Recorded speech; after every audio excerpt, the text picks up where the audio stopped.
Sont allés demander aux vacanciers pourquoi ils avaient choisi le massif.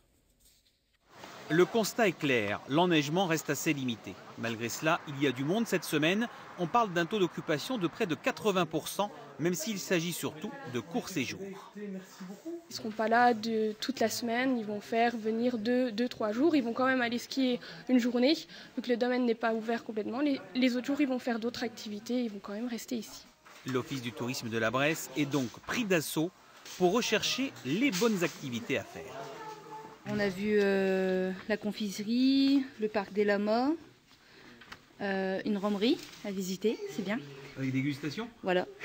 C'est pas mal ça. Là, c'est très bien même. Parmi les idées originales, il y a celle-ci, pouvoir se livrer à un parcours de golf virtuel.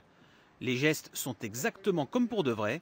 La seule chose qui change, c'est le mouvement de la balle, puisque c'est l'ordinateur qui va le reconstituer. Il y a 80% de mes clients qui n'ont jamais touché un club de golf de leur vie. C'est un moyen d'essayer.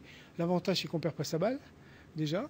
Et on a la réalité de la distance et de la direction de la balle. Si on rate la balle et qu'elle part vers la droite, à l'écran, on va le voir.